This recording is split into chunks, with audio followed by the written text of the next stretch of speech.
Thank you for joining us on the Nikki Maduro Show. I am Nikki Maduro. She is Kim McAllister. Please click that subscribe button and that bell and the thumbs up to support the show. And we appreciate each and every one of you being here every day. So the big news that we're following and continuing to follow, Kim, are these college protests over the war in Gaza. Yeah. I was reading one it was on ABC7, and they were saying these university protests are the biggest student movement of the 21st century. It's quite the sight to see unless your child goes to this college or any of these colleges where these protests are happening. And also if your child is taking part in these protests and could possibly get suspended.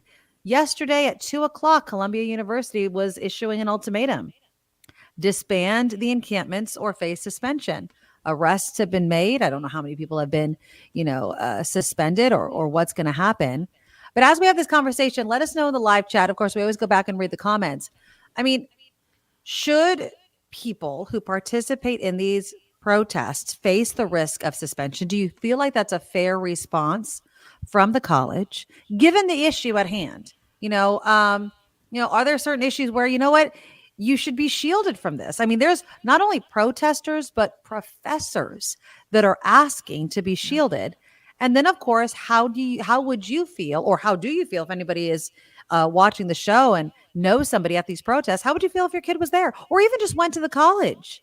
I know, Kim, you have someone that goes to UCLA in your family. Well, I will. She's graduating from high school in a month, and she has chosen to go to UCLA. She had a bunch of choices, and that was the school that she chose. She wants to be a veterinarian. We're all really, really proud of her. She's worked so hard to get this, to achieve this, and to be accepted into UCLA. It's a hard school to get into, and she made it happen. So amazing, right? And now she's going to the school where I'm looking at the video of violent clashes between different protest factions on campus. Yep. And it's a little scary. Now, on one hand, I take heart that students care and are so passionate about an issue. Of course. That's nice to see that kids are caring about something other than their hair and makeup and their whatever. You know what I mean? Like yeah, exactly. Yeah. So it's good to see that they're involved in social issues, in issues of the day, and things that make a difference in the world. And I love that. On the other hand, if you break a rule on campus, you're going to pay for it. And that could mean that you get suspended or expelled or arrested and all of these things. So you have to, there's a fine line. Well, I don't even know if it's that fine. There's a big difference between protesting and then crossing that line and getting yourself in some trouble. So, yeah. According to the Associated Press, terms of suspensions at campuses like Columbia have varied.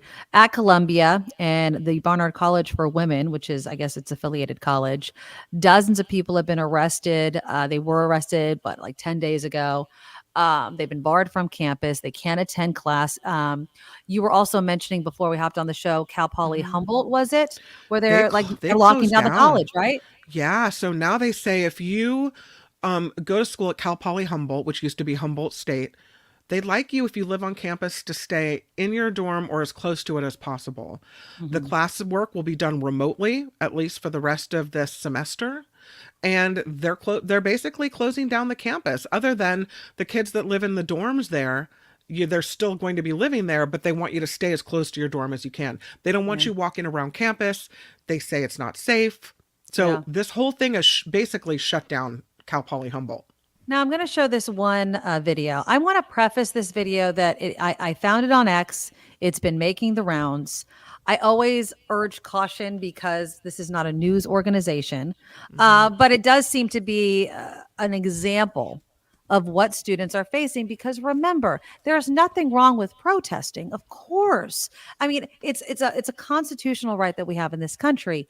My concern as an outsider looking in, because I am not on the campus, is what is the environment for not only other students, but other Jewish students. So this was one of the videos that was making the rounds recently. And this apparently is at UCLA. You guys have closed the entrance. We are UCLA students. I have my ID right here. I'm being blocked off, not by the security guard, but by you two. You three. Oh, look, they're making their burger while I'm going this way. Excuse me. This is what they do. Everybody, look at this. Look at this. I'm a UCLA student. I deserve to go here. We pay tuition. This is our school. And they're not letting me walk in. My class is over there. I want to use that entrance. Why can't they go? Will you let me go in? This could be over in a second. Just let me and my friends go in to class. We're not engaging. We're not Then engaging you with can you. move. Will you move? We're not engaging with that. Okay, we're going. We're going. I'm going in. I have my hands up. I'm not hurting them.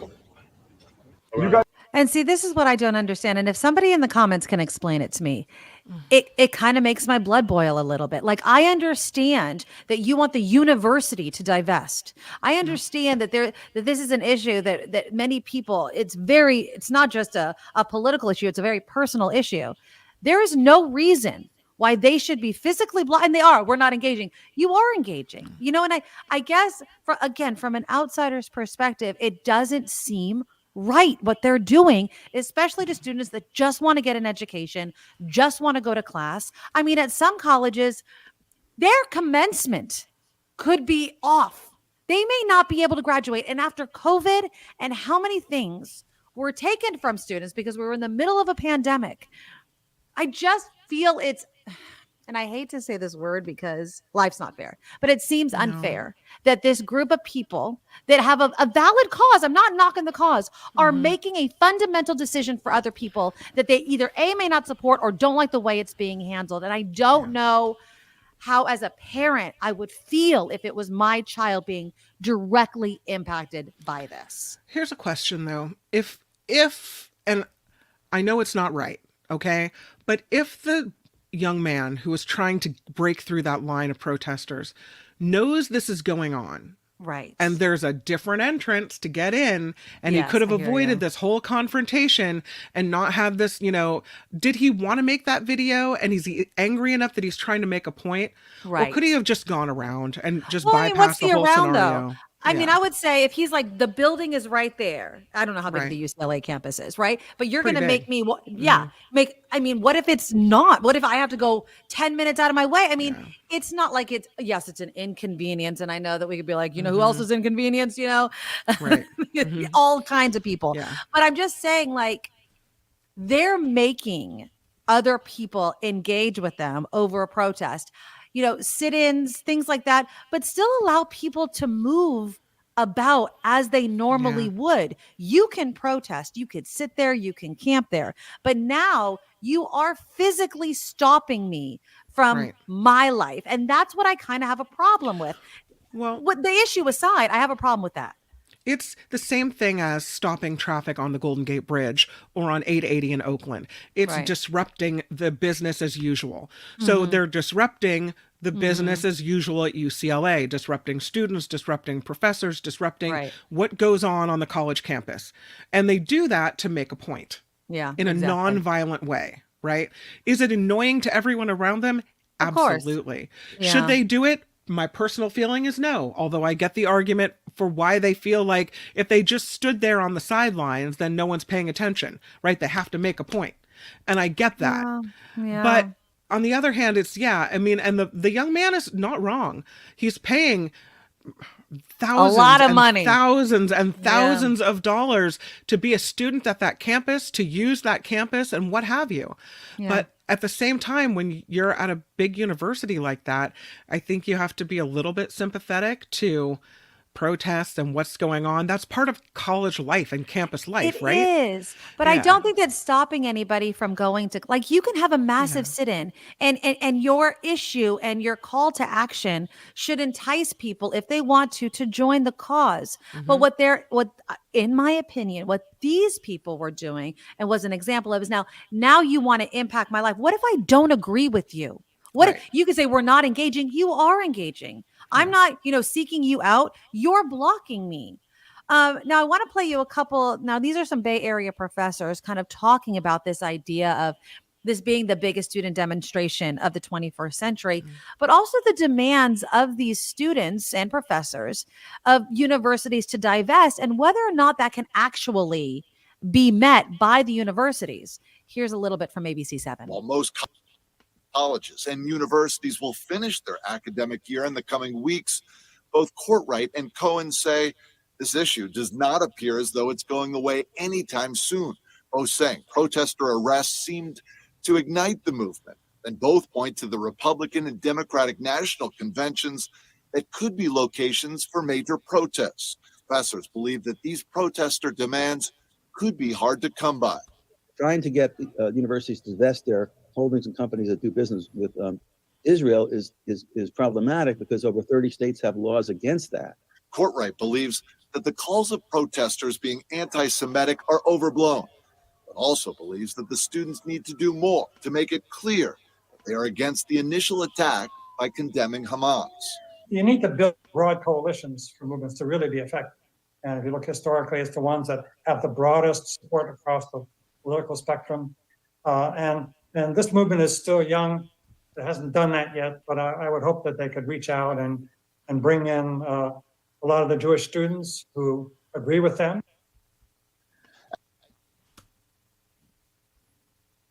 Oh, you're muted. Sorry.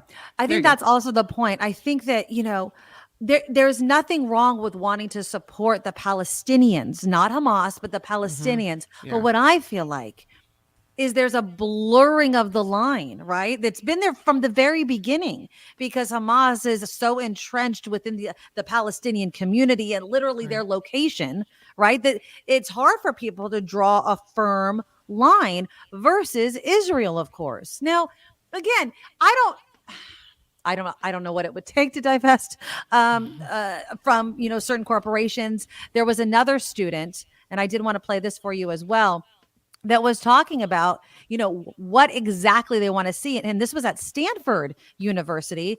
And I don't know how easy it is to do these things. They're demanding Stanford separate itself from any companies or organizations advancing military efforts in the Israel-Hamas war. And they're calling out 3 well-known companies. Stanford has ties with Lockheed Martin. Stanford has ties with Chevron, with HP, and all 3 of those companies are hurting the Palestinian people. In a statement, the university said in 2015, the board declined a proposal to divest of certain companies doing business in Israel. They say that decision has remained in place ever since. They also say it doesn't impact Stanford's endowment, which the university website shows is $36.5 billion as of last August. Stanford's statement continues to say the university's endowment has no direct holdings in Israeli companies or direct holdings in defense contractors beyond small exposures resulting from passive funds that track broad indexes such as the S&P 500.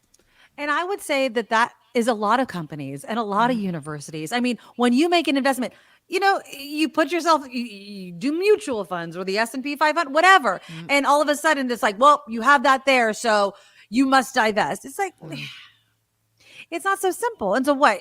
It's not going to be an overnight thing, even if they wanted to. Right. Not only that, if we're going to talk about the politics of it all, I mean, there are 30-something states where it is actually illegal to boycott Israel. They're mostly red states. So if all you people that want to blame Joe Biden and of course the Democrats, most of these are red states. I'm talking about Texas and Florida and Arizona and, in Nevada. And it just seems in Idaho, I'm like looking at the map right now, Kansas, Missouri, 37 states where it's illegal to boycott Israel. So that's also another hiccup in these students' plans to just be like, snap your fingers and divest from these companies. It's not going to happen. No, it isn't going to happen. As you say, it's a lot more complicated than that. And so how long are you going to sit out there in the Stanford quad or whatever it is? How long are you going to stay out there and make your point? Well, yeah. And how long are you going to end soon. Put your tent up, stay there for the summer? Are people going to go home for summer break? I don't know. Yeah. I do feel that as we head toward the end of summer, this is going to get more heated, especially like you saw in that ABC7 report, the RNC, the DNC, that's going to be an issue. There's going to be protests. And then of course, if they halt, interfere with, or stop commencements, that just could ignite just so much conflict because students are, I'm sorry, I hesitate to say it this way. but some people work their ass off to go to college that your protest, they don't want to interfere with their degree. Does that make sense? It's like, I might feel for you. I might not, I might even agree with you. I might not, but getting my college degree has cost me a lot of time and a lot of money. And if you stop me from being able to experience something that I have been waiting years for, some people might not be very happy about that. And I can only imagine the conflict that's going to happen if that happens. So they've already canceled the big graduation at USC, right? I'd be pissed. So you can you have your little ceremony within your school or college within USC. Right. But the big 65,000 person big graduation ceremony with the big fancy commencement speaker, that's gone. They're not doing it this year. And they're now at Columbia. They're now having remote learning or hybrid learning till the end of the semester. Right. We just talked about Cal Poly Humboldt, where that's basically they're on lockdown mode, seems like. And so it is affecting campus life around these places. And I would be, as you asked earlier, what if your kid was going to one of these schools? I worry that my niece is going to UCLA in the fall, and then it's going to be, her experience is not going to be what it would have been. Now, is that selfish? Because I think about that too. Well, the experience in Gaza for kids, that's not what it should be, right? It's a small price to pay for what people around the world are going through. So, but on the other hand, it's like, I have both of these conflicting things going on, And I feel like that's been the whole... and I know for some people it is cut and dry because they are more personally invested in it. Not that I don't care about human life or what have you, and I'm going to call myself an outsider. I'm not part of the Jewish or the Palestinian community. I'm not. I know both Palestinians and I know Jewish Israeli people. I know both sides, and I try to hear both sides. And so this isn't a debate about who's right and who's wrong here. This is about how protesting something that is happening in Gaza is directly impacting what I would say the future of college students and professors here in the United States. I mean, Kim, we're talking about some kids may not be able to go to these colleges anymore. Yeah. And when you truly believe in something, I guess you're willing to sacrifice it. But that's why I have a problem with some of these college protesters saying, you should not suspend me. You should not expel me. Professors saying, I should not lose my job because I'm exercising my First Amendment right. No one is stopping you from exercising your First Amendment right to protest. But that doesn't make you free from the consequence. And I would also argue, if you're going to protest for this, shouldn't you be willing, I guess, to give up your college education or your professor job for this? If it means that much to you, why would you want to shield yourself completely for the consequence? Because that's the whole kind of point of protest. Like, I'm willing to be arrested. Well, you're willing to be arrested, suspended, expelled, fired? How far are you willing to go? And I will respect whatever choice you make, but there is consequence for actions in this country. You can exercise your constitutional rights, but that does not make you free from the consequences of it at all. Well, and if you look at the schools that these, I want to say kids, but they don't have to be kids. They're adults now. Many of them that they're going to. These are places you have to work your tail off to get in. Columbia, Stanford, USC, UCLA. These are like, we're not talking just 4.0. We're talking way above 4.0. We're talking excellent grades on SATs that were in some cases still used. We're talking volunteer work. We're talking extracurricular activities. These are young people that are exemplary, that made their way into these schools, that have tried so hard and put so much of their heart and soul into it. So I don't know. It seems like you could protest without breaking the rules, right? It seems like you could make your point without crossing that line to get suspended or expelled. It seems like that would be worth it because of all the energy that you've put into trying to get there in the first place. Yeah. And sometimes and I understand being vocal and getting the cameras and getting the social media posts and all those sorts of things. But like I mentioned when we were talking last week about our children being impacted, who are, in my opinion, not engaged, not involved, not uneducated, choosing to not be involved on social media with the movement. You know, it just seems to me that like you can protest, right? You can make your point, but sometimes true resolution, your actual goal is going to come in a completely different way. US Secretary of State Antony Blinken, is saying Hamas is holding this in their hands. They're the only ones that can truly decide if a ceasefire is going to happen and things like that. So you can yell and you can scream and you could protest, but I mean, who really has control is not Stanford University. It's not UCLA. It's not. It's way bigger than this, and it's not out of our hands. We can express ourselves as much as possible, but sometimes there's just this naive way of thinking, and I know that's going to offend some people. But that you can't just snap your fingers and something can change like that, right? It's going to take a long time. So hopefully, I guess I'll just end on this to the protesters. You might have to be in this for the long haul and accept the consequences for your actions. I'm not judging you. I actually respect people that put their futures on the line. Their freedom. You might be arrested on the line for what you truly believe in. But don't ask to not face consequences because you truly believe in what you're going for, because consequences will always happen. And yeah, we'll see what happens. But yeah, I'm kind of cautiously optimistic. Apparently, Blinken was saying that there is a proposal that's quote unquote extraordinarily generous on the part of Israel. And he says at the moment, the only thing standing between the people of Gaza and a ceasefire is Hamas. But he says they have to decide quickly. So we're looking into that. And he hopes that something will happen in the coming days. Yeah. I wonder, though, if a ceasefire is called, if that's going to end the protests. We'll see. I don't know. I'm just looking at a new story popping up saying Columbia students have defied a deadline to leave the encampment. Oh, yeah. It was supposed to happen at 2:00 yesterday. Police are arresting protesters now at the University of Texas as well. Mm-hmm. And that many of these students are prepared to accept the consequences. There you go. And what a horrible waste to get kicked out after putting all that effort in.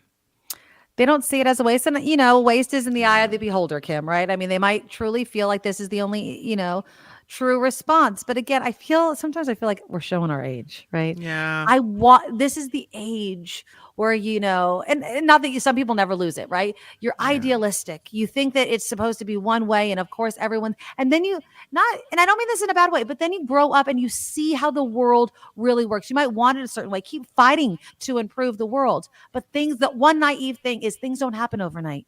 It takes negotiation. It takes understanding. It takes also the realization that most of life happens in the gray areas. You might think it's black and white, but it's not ever. It's rarely black and white. It's rarely black and white. And my heart goes out to these kids. And, I always will support a person's right to protest. Just accept the consequences. Because if it was my kid on that campus, if Marley or Dylan called me up and was like, Mom, do you understand what's happening? Whatever the issue may be. And I have to stand with these people.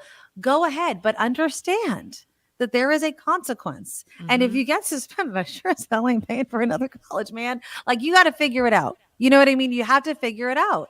And I will always support my children. I will. Yeah. Will I be happy if my kid gets suspended from college that I'm paying buku bucks for? Probably not. But, you gotta...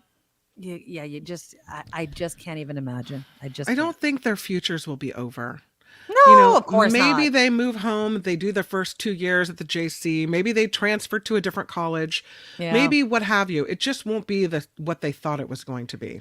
Exactly. And maybe the suspensions will only be temporary. We don't know what it'll be. I mean, really, there's only a month or so left of school. Right. I think actually in May is a lot of commencement ceremonies. We're talking weeks here, people. Now, if it doesn't happen within weeks and there's no commencements and these protesters, I am surprised. I think I saw a headline that a lot of people were, I think it was Fox News, shocked that Columbia wasn't immediately, although you said that they have been starting to make arrests immediately at 2:00 sweeping the campus. They also don't want it to explode. I mean, Columbia is not stupid. You come in there with your riot gear.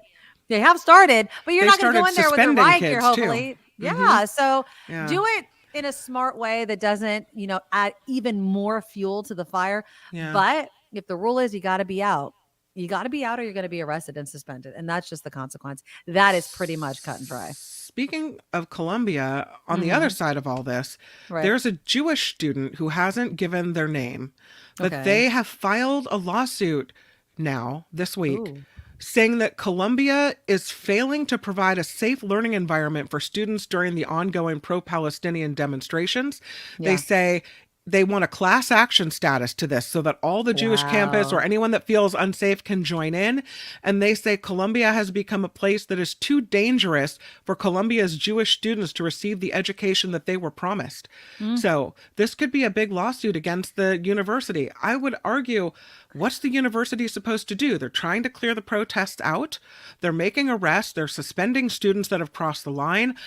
I don't know what they're Well, supposed I mean, to do. for instance, in that video that we just saw, that's not allowed. You Right. cannot stop the movement of other students trying to get to class. You can protest on the lawn. You can protest over here. Fine. You know, we're trying to figure out the whole camping and encampment thing. But the moment you start impacting the movement of other students, then I think we get into the, you know, the gray area of, you know, just breaking the rules at the very least, right? And so that's what I would say. I would say, you know, where was the campus security on UCLA saying you can't put up these barricades and you That's can't right. stop? You can protest, but you can't stop the movement of other students. And if they are trying to move and you physically stop them, you will face a consequence. I don't see the problem with that. So part of this lawsuit has to do with the fact that Columbia went to hybrid learning. And they say that That's all I'm paying for. Jewish students get, this is from the lawsuit, they get a second class education where they are relegated to their homes to attend classes virtually and stripped of the opportunity to interact meaningfully with other students and faculty and sit for examinations with their peers. The segregation of Jewish students is a dangerous development that can quickly escalate into more severe acts of violence and discrimination. I'd be like, I'm paying how much money to go to college? I'm going to college. You figure how to make it safe so that anybody, Jewish or not, can move on this campus. And again, and they want you to there's sit in your protest. dorm, right? Yeah, no, I didn't pay for the dorm, especially just a hiccup away from COVID. People are like, oh, hell no. I am Right. not going to do Zoom college paying full tuition, by the way, because you guys can't get it together enough to have both space for protesters and people that don't want anything to do with the protests. So again, my heart goes out to everyone in the situation, but this is history we are living through right now. Again, it's these student demonstrations. I don't know if they're going to go away anytime soon. What I also know is divestment is not going to happen overnight. Again, it's illegal in like 35 states in the United States of America to even boycott Israel. And so we'll see. And you know, good luck to your niece about going to UCLA. I mean, it has to be hard as a parent to it has to be hard if you don't kind of support the protests to kind of be like, okay, bye, honey, and know that this is college life for you and this is what they're going to encounter. I know. And that's the way you send them off, and you hope that everything, you want the best for them, and you know that they're going to have to go experience life, and this is part of it. Exactly. All right. We will discuss more tomorrow about what happened in the Donald Trump hush money trial. It's not every single day. He's not going to have court cases, I think, Wednesday and Thursday. He'll be back on Friday, but we'll be back here on Friday as well. A big thank you to everybody that's been taking the survey. You could find the survey in the show notes. And of course, all the ways to support the Nikki Maduro Show, to support myself, and to support Kim. Please donate to our Patreon. Become a member. We call you official Madorables. Go to thenikkimadoroshow.com. Our Patreon link is right there. Thank you to people that have signed up for the very first time on our Patreon and all the awesome notes you have given. And I think my favorite note that people give, Kim, is I'll take you any way I can get you kind of thing. And I love that attitude. Yeah. And thank you so much. We also take PayPal. PayPal's awesome. They don't take like Google. Go to paypal.com. Hit the send button and put in the email address, thenikkimadoroshow@gmail.com. Another way to support the show is to support our sponsor, Auntie Tabby's Island Flavors. Go to auntie-tabbies.com. The coupon code is NIKKIM, NIKKIM, or Nikki M. And that gets you 10% off every single order. And you're going to go back because the guava barbecue sauce and the hot sauces with pineapple and hibiscus are delicious. So please support them as well. All right. We will be back tomorrow. Thank you guys so much. Stay safe, especially if you're at college. Yeah. Love y'all. Bye-bye. Nikki, you're all so awesome. You sprout like a beautiful blossom. You're all so the best. I really can't rest. You're all so awesome.